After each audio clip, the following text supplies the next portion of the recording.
I'm JJ Barnes and you're watching another episode of Creative Writing Advice. So if you don't know me, my name's JJ. I'm an author of a few books.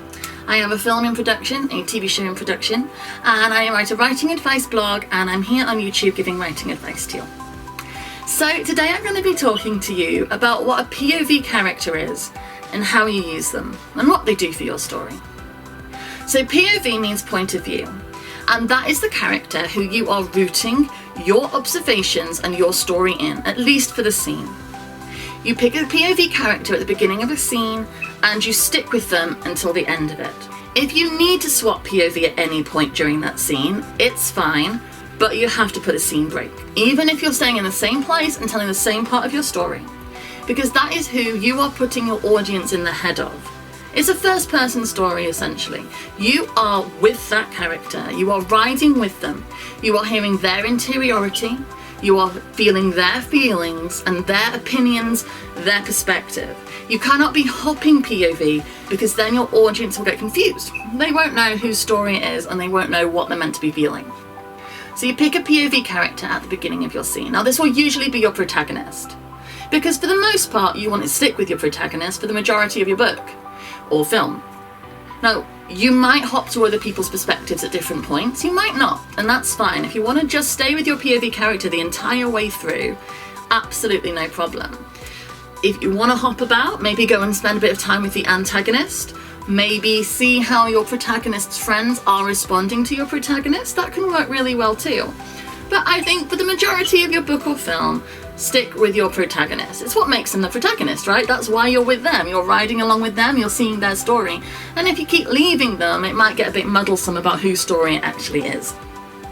So, the reason you use your POV character and the reason you think of them as POV is because you have got a lot of things going on. You've got a lot of people in a scene perhaps, all of them having their own emotions, all of them sharing thoughts and ideas with each other out loud, but having thoughts and ideas inside their heads separately from that. And if you try and do a God perspective, it can get a bit overwhelming, both on the page where there is just going to be so much information to try and take in, and internally trying to carry that many feelings and thoughts.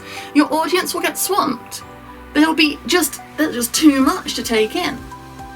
So by grounding in a POV character, you only get the actual direct thoughts and feelings of one person. And then anybody else, you still find out what they're saying and doing, but you aren't swamped by their motivations, by their fears, anything like that. You are just grounded with one. But you can still get interpretations. So if your POV character is having a conversation, say, with their mother is very protective and saying, I'm worried about you because of this, this, and this. Your character might pick up on, say, vibes of frustration. Perhaps the mother is annoyed because your POV character keeps getting into problems, keeps having struggles maybe with a friend or a partner or a job, and the mother is trying to offer sympathy, but your POV character is feeling like perhaps they're frustrated. Now, the mother might not be frustrated. Might be, we don't know. But the fact is, their body language or the tone of voice they're using, or perhaps just your character's own feelings and fears are giving that impression. And that's really interesting, it's something to work with, because then your POV character will respond according to those feelings, which might or might not be accurate. But you're not getting overladen with what the mother is actually thinking as well. Because that is human. We're all trying to interpret the thoughts and feelings of others, and sometimes we get it right and sometimes we get it wrong. But if your character, if your protagonist is doing that, it feels real. We know what that's like. We know what we're trying to do there. We understand it. We're with them. We're trying to interpret people too. If you're just given that information as the audience, it's a bit like, well, now I'm too much. I know too much. I'm involved in too much. I don't have the connection with this character that I want to have. Because you want your audience to feel connected to your protagonist. You want them to feel like they are sharing an experience. And if the protagonist knows less, because your audience has all the information, it's too much, and they lose that connection to your protagonist because they know more. And that's not very normal, that's not human. We know what we know. And they're trying to ride along with that protagonist. You can also use your POV character really effectively for for show, don't tell of your environment. Because if your protagonist walks into a room, you could then list everything in that room about what it looks like. So for instance, I'm in this room, my bed's there, my light's there, my dressing table's over there, bookcase is there, wardrobe is there. It's all fine, you get it. But if I walk into this room and you're riding with me as your POV character, you can be like, JJ walked into the bedroom. She was so relieved to see her bed was there because she was so tired. She had to go to the wardrobe to get undressed, but it was so far across the room and her bones were aching. You start to get a feeling of what the room is like, what's in the room. But it's actually related to how I feel as your character. So when you send your protagonist into a room, in their POV, what is relevant to them, you describe. Again, it grounds your audience in that character because they aren't learning about a bunch of things that the POV character isn't thinking about, aren't relevant. They are learning about what affects your character, what impacts them directly. And again, it helps you feel connected, makes the character feel real, and doesn't overwhelm your audience with more information than they can handle or need for that moment in your story.